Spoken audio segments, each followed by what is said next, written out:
Hello everyone, welcome back to my YouTube channel Sai Khushi creations.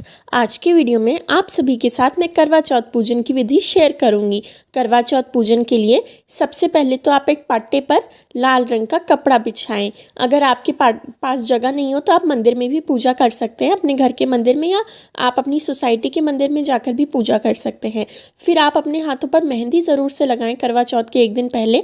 साथ ही साथ अपनी नथ पहने और शादी की चुन्नी भी ज़रूर से ओढ़ें। फिर ये आती है करवा चौथ माता की फ़ोटो या फिर पोस्टर। आपको पूजा स्थान पर करवा चौथ माता का फ़ोटो रखना है या फिर जो पोस्टर आता है वो रखना है। अगर ये नहीं मिलता हो तो आप इसे घर पर भी बना सकते हैं। ये कैसे बनाएं उसका वीडियो भी मैं मेरे चैनल पर डाल दूँगी, आप देख सकते हैं।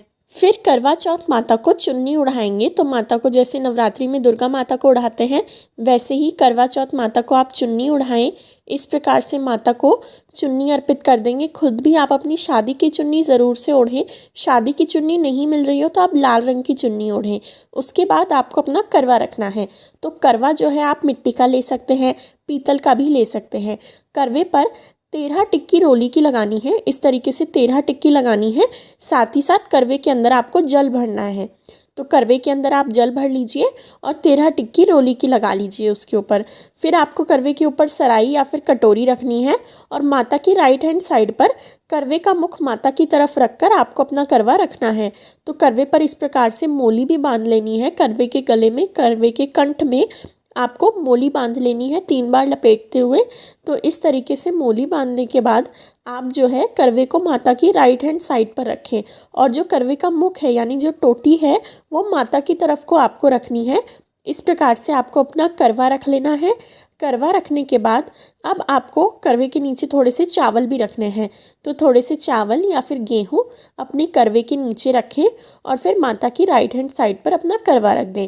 पूजा आपको किस समय करनी है? पूजा आप शाम के समय, सुबह के समय, दोपहर में, जब समय मिले तब कर सकते हैं।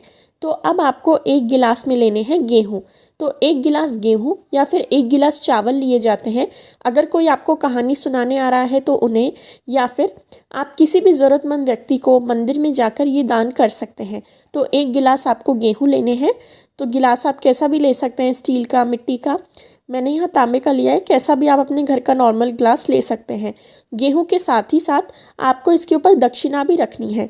तो इस तरीके से मैंने यहाँ पर दक्षिणा और 1 गिलास गेहूं रखे हैं, ये आपको रख लेने हैं और ये माता के साइड में रख देंगे। कहानी सुनने के बाद आपको इन्हें दान देना होता है। अगर सेम डे नहीं दे पा रहे तो अगले दिन भी दे सकते हैं। फिर माता के सामने दिया चासेंगे। तो इस प्रकार से माता के सामने, करवा माँ के सामने आप दिया प्रज्वलित करें। दिए का भी पूजन करें, दीपक पर हल्दी कुमकुम अर्पित करें। तो इस प्रकार से माता के सामने एक दिया चासना है आपको। आप चाहें तो और ज़्यादा दीपक भी चास सकते हैं। मैंने यहाँ माता के सामने एक दिया रखा है। उसके बाद करेंगे करवा माता का तिलक। तो सबसे पहले पोस्टर में गणपति जी हैं। गणपति जी के पूजन से शुरुआत करेंगे, इसलिए गणपति जी को सबसे पहले तिलक करें। गणपति जी को तिलक करने के बाद करवा माता को तिलक करेंगे। पोस्टर में जो बहू बेटे बने हैं, जो भाई बना है, करवा से जल देती हुई जो बहन बनी है, उन सब का पूजन करेंगे, उन सबको टीका लगाएंगे। साथ ही साथ गणपति जी को तिलक करने के बाद वस्त्रों के रूप में आप मोली चढ़ाएं और भगवान को फूल चढ़ाएं। तो इस तरीके से गणपति जी का पूजन करने के बाद करवा माता, चांद, सूरज सभी को तिलक करेंगे। तो यहाँ पर सबको आप रोली से, कुमकुम से तिलक कर सकते हैं। माता को तिलक करने के बाद आप खुद के माथे पर भी तिलक लगाएं और खुद की चूड़ियों पर भी तिलक लगाएं। मैं आपको भी दिखाऊंगी। तो यहाँ पर जो भी पोस्टर में है, तुलसी का गमला इत्यादि सभी को तिलक करेंगे।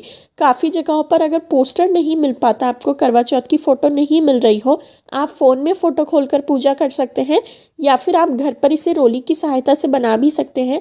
कैसे बनाना है उसका वीडियो मेरे चैनल पर आएगा, आप देख सकते हैं। तो इस तरीके से माता को तिलक करेंगे। करवा माता को तिलक करने के बाद अब आपको खुद के माथे पर और खुद की चूड़ियों पर भी तिलक करना है। तो क्योंकि चूड़ियाँ सुहाग का प्रतीक होती है, करवा चौथ पर चूड़ियाँ पहनी जाती हैं बहुत सारी, तो इसलिए आपको अपनी चूड़ी पर तिलक लगाना है और अपने माथे पर तिलक लगाना है। फिर यहाँ मैं माता को मोली चढ़ा रही हूँ। तो इस प्रकार से करवा माता को वस्त्रों के रूप में मोली अर्पित करेंगे। माता को मोली चढ़ाने के बाद अब आपको जो है फूल चढ़ाने हैं। तो माता को आप लाल रंग का फूल हो तो बहुत अच्छी बात है, जो भी फूल मिल जाए, फूल माला, आप करवा चौथ माता को चढ़ा सकते हैं। तो इस तरीके से माता को मैंने फूल अर्पित करे हैं अपने करवे के ऊपर। अपने सब पूजा स्थान पर सुंदर तरीके से आप फूल रखें, माता के पास सजा दीजिए और उसके बाद आपको प्रसाद रखना है। तो जो करवे की कटोरी होगी, ये जो सराई होगी, इसमें आपको कुछ मीठा रखना है, जिससे आप रात के समय चंद्रदेव को अर्घ्य देंगे। तो एक मिठाई आपको कोई भी अपने करवे के ऊपर रख देनी है। कोई मिठाई नहीं हो उस समय आप चीनी भर के रख सकते हैं। सपोज़ आप सुबह पूजा कर रहे हैं और मिठाई शाम को बनाएंगे या लेकर आएंगे, तो सुबह आप अपने करवे में थोड़ी चीनी रख दीजिए। तो मैंने यहाँ प्रसाद के लिए माता के लड्डू रखे हैं और आपको एक लड्डू या कोई भी मिठाई करवे के ऊपर भी रख देनी है। फिर चढ़ाएंगे माता को श्रृंगार का सामान। तो आपको जो है चूड़ी, बिंदी, मेहंदी, सिंदूर, चुन्नी, ये सब सामान माता को सुहाग के रूप में चढ़ाना है। अब ये जो सुहाग का सामान है, ये आप बाद में क्या करेंगे, कुछ सामान आप इसमें से खुद रख लीजिए, कुछ आप अपने घर की और कोई मैरिड लेडी हो उसे दे दीजिए, मंदिर में देकर आ सकते हैं आप। तो आपको सुहाग का सामान चढ़ाना है माता को। फिर आप अगर दिन में कहानी सुन रहे हैं तो एक लोटा आपको जल लेना है और ये जल सूर्य देव को अर्घ्य के रूप में अर्पित किया जाएगा।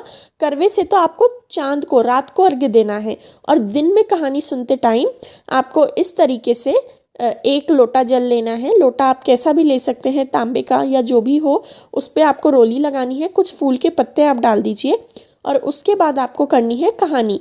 करवा चौथ की कहानी करने का विशेष महत्व होता है। तो आप करवा चौथ की कहानी करें, इसके बाद करवा चौथ की कहानी करें या फिर सुने, मतलब पढ़ लीजिए या फिर सुन लीजिए। तो कहानी सुनने या पढ़ने के बाद, करवा माता की कहानी सुनने या पढ़ने के लिए आपको 13 दाने गेहूं के हाथ में लेने हैं। गिनकर आपको 13 दाने ही लेने हैं। तो 13 दाने गेहूं के हाथ में लीजिए और करवा माता की कहानी सुनिए।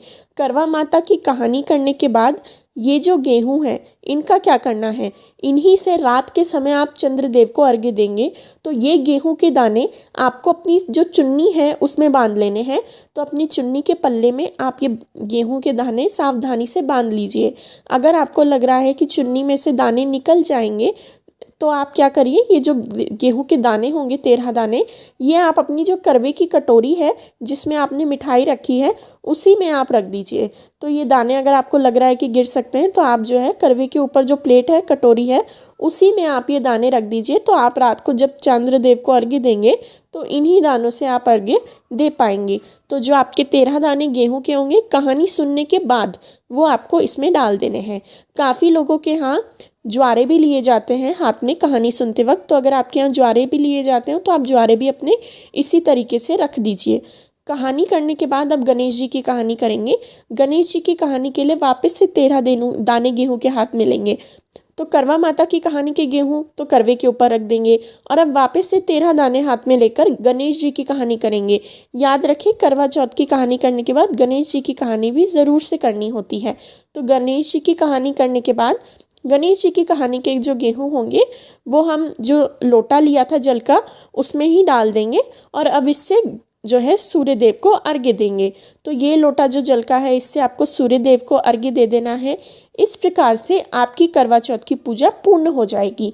तो सुबह के समय तो आपको इतनी ही पूजा करनी है और दिन में किसी भी समय आप पूजा कर सकते हैं। जैसा मैंने आपको बताया, अगर आप जो है शाम के समय पूजा कर रहे हैं तो आपको सूर्य देव को अर्घ्य नहीं देना है। अगर आपने दोपहर तक पूजा करी हो तभी आपको सूर्य देव को अर्घ्य देना है, वरना सूर्य देव को अर्घ्य देना कंपलसरी नहीं है।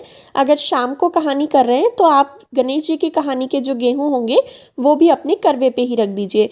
इस प्रकार से पाटे को 3 बार छूकर प्रणाम करिए और फिर शाम के समय बायना निकालना है। याद रखिए, चांद को अर्घ्य देने से पहले ही और भोजन करने से पहले ही आपको अपना बायना निकाल देना है। बायना कैसे निकालेंगे? बायना आपको किसे देना है? अपनी सासू माँ को या ससुराल की किसी भी बड़ी लेडी को आप ये बायना दे सकते हैं। आप अगर ससुराल की कोई लेडी पास में ना हो तो मंदिर में अपना बायना देकर आ सकते हैं। बायने में आपको मीठा रखना है। कई लोगों के यहाँ खाने की थाली रखते हैं, हमारे यहाँ 4 पूड़ी और हलवा रखते हैं। आप फल भी रख सकते हैं, जो आपके यहाँ खाने में लिया जाता हो आप अपने बड़ों से पूछ कर ले सकते हैं। साथ ही साथ साड़ी या फिर सूट, उसी के साथ कुछ श्रृंगार का सामान और पैसे, ये आपको रखना है बायने में। मीठी मट्ठी या जो भी आपके यहाँ बायने में रखा जाता हो वो आपको रख लेना है और बायने को 3 बार मिनस कर सासू माँ को पाँव छूकर दे देना है। इसके बाद आपको रात को चंद्रमा को अर्घ्य देने के बाद अपना व्रत खोलना है। तो चंद्रमा को अर्घ्य कैसे दें, चंद्र पूजन कैसे करें, उसका सेपरेट वीडियो मेरे चैनल पर आएगा, वो आप जाकर देख सकते हैं। तो इस तरीके से आप करवा चौथ माता की पूजा करें। करवा चौथ की सभी को ढेरों ढेरों शुभकामनाएं। Thank you very much for watching. Please like share subscribe. आगे आने वाले सभी फेस्टिवल्स, दिवाली, धनतेरस, सभी के वीडियोस देखने के लिए मेरे चैनल को सब्सक्राइब ज़रूर से करें। और अगर आपको कोई भी और क्वेश्चन हो तो आप कमेंट सेक्शन में पूछ सकते हैं, मैं आपका रिप्लाई ज़रूर से करूँगी। Thank you very much for watching. Please like share and subscribe. Thank you. Happy करवा चौथ।